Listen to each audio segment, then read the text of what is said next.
Dalam sebuah hadis ada disebutkan,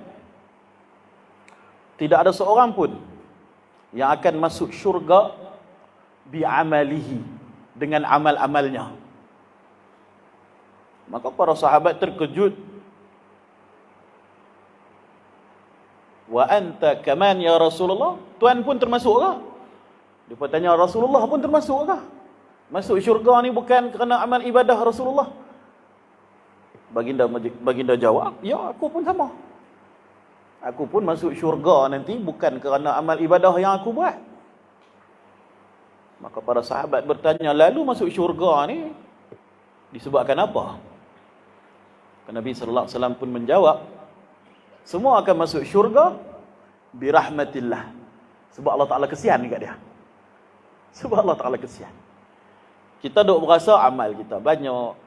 Kita duk berasa sedekah kita banyak. Kita duk berasa segala yang kita buat banyak belaka. Sedangkan yang menentukan kita masuk syurga ataupun tidak nanti adalah kesian ataupun tidaknya Allah kepada kita. Kalau Allah Ta'ala tak kesian dekat kita, amal banyak pun Allah tak terima. Kalau Allah Ta'ala kesian dekat kita, cukup dengan satu amal Allah Ta'ala akan terima dan akan jadikan ia sebab untuk masuk dalam syurga. Contohnya dalam hadis Nabi SAW menceritakan tentang satu orang perempuan yang tiap-tiap malam dia buat jahat. Dia melacurkan diri dia.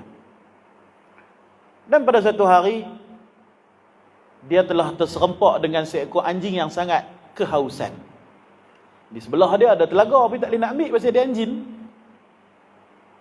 Maka pelacur tadi ni, kerana dia kesian dekat anjing ni, dia pun pilih ambil air dekat telaga tu, dekat perigi tu, bagi minum dekat anjing ni. Allah Ta'ala punyalah suka.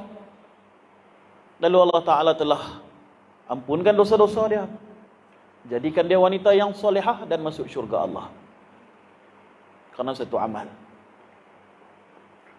Dalam masa yang sama, ada satu orang wanita yang lain yang cukup kuat beribadah. Setiap malam dia punya qiyamulai dia, tak ada siapa boleh lawan. Tapi pengakhiran dia ke neraka disebabkan dia ada bela kucing dan dia kurung kucing dia tak bagi makan.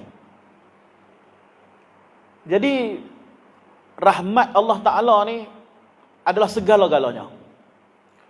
Sebab itulah bila dikatakan bulan Ramadan ni bulan yang paling hebat, paling berkat, paling apa, dimulakan dengan rahmat Allah pada 10 malam yang pertama.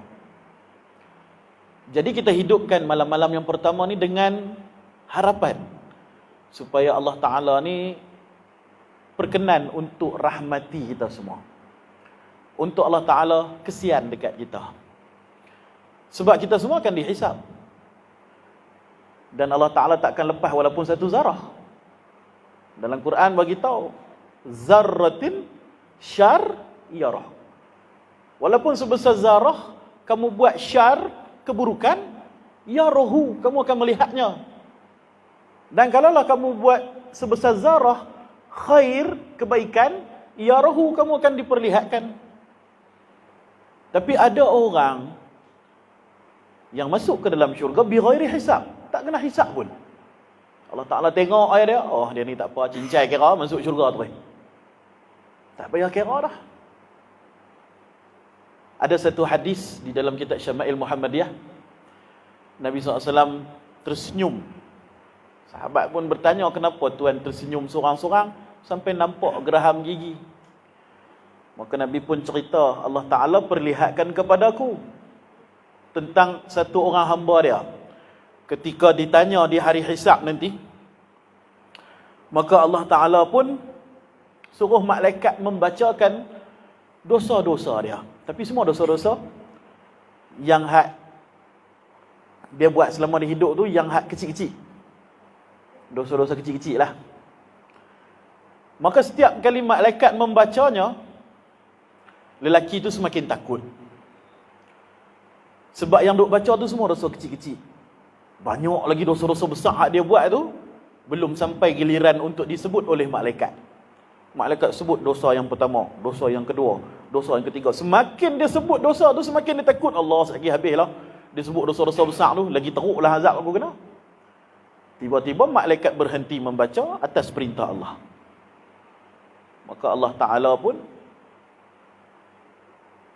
perintahkan kepada malaikat tadi, wahai malaikat sekalian, tukarkan semua dosa-dosa yang kamu baca tadi ni kepada kebaikan. Jadikan dia pahala. Laki tadi punya Allah seronok duduk berdebar-debar dah. Aduh, habislah. Banyak lagi dosa-dosa yang dia tak diisytiharkan tadi tu. Tapi bila mana Allah Ta'ala stopkan malaikat tu, mula-mula laki tu duk ingat, oh terlepas pandang ni, kira aku ni terlepas. Sampai takat tu, dosa yang disebut, dosa-dosa besar lain tak disebut. Dia duk rasa macam, tak apa kot noh, tak kena hukuman teruk sangat kot noh. Nah? Serupa macam kita kena tahan dengan polis. Banyak kesalahan kita ni, tak pakai seat belt, lampu pecah, nah? Road tag tak renew.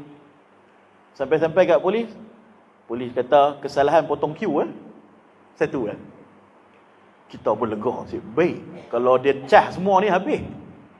Dengan tak pakai tali pinggang, dengan lesen tak ada apa semua, tapi dia sebut satu Padahal polis tu tahu, kalau dia cas semua ni 1-300 bankrupt tu orang tu.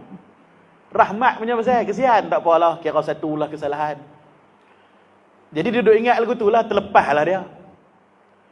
Dia pun rasa lega sikit.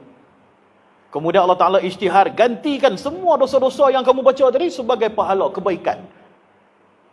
Lelaki tadi terus, dia menyeru, ya Allah, sesungguhnya ada banyak lagi dosa-dosa aku yang belum diisytiharkan. Tadi dia takut. Bila dengar kata semua diubah menjadi kebaikan, dia terus, ya Allah, sat ni banyak lagi dosa hak tak diisytihar lagi ni. Tak umum lagi ni, berlambak lagi ni, tu buka lagi kita amalan dia. Perkara tersebut membuatkan Nabi SAW tersenyum sampai nampak gusi gigi Nabi SAW. Jadi itu rahmat Allah Ta'ala, kesian. Ada orang yang kena hisap keras tu, sampaikan sekecil-kecil benda pun Allah Ta'ala azab dia. Tapi ada yang Allah Ta'ala cincai kira. Kerana apa? Kerana ada yang mencari rahmat Allah, ada yang tak peduli tentang rahmat Allah. Siapa yang mencari rahmat Allah? Antaranya ialah mereka yang menghidupkan 10 malam pertama di bulan Ramadan. Mereka ini orang yang mendapat rahmat daripada Allah. Itu dalam hadis Nabi bagi tahu 10 malam yang pertama adalah rahmat. Jangan lalai, jangan terlepas walaupun satu malam daripada menghidupkan malam-malam Ramadan yang pertama.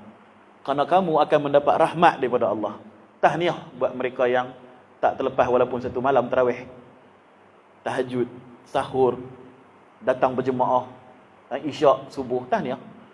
Mudah-mudahan dah tertulis rahmat bagi kita semua. Kita akan masuk fasa yang kedua yang Nabi SAW sebut sebagai maghfirah, iaitu keampunan.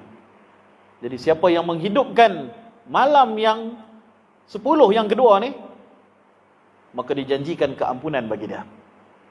Selesai 10 malam yang kedua ni nanti, insya-Allah dosa-dosa dia akan diampunkan seperti dia baru dilahirkan. Maka kita azam 10 malam yang ke depan ni, jangan kita tinggal walaupun satu malam untuk menghidupkan malam-malam Ramadan. Dan yang terakhir, 10 malam yang terakhir itu adalah pelepasan daripada neraka. Maka 10 malam terakhir ni lebih-lebih lagi lah ramai orang. Kalau orang pergi umrah tu paling mahal tu, 10 malam terakhir tu paling mahal sekali package dia. Sebab terlampau ramai orang yang nak datang dan untuk menghidupkan 10 malam yang terakhir. Janji Allah, dia akan mendapat kelepasan daripada neraka, dapat tiket kelepasan daripada neraka.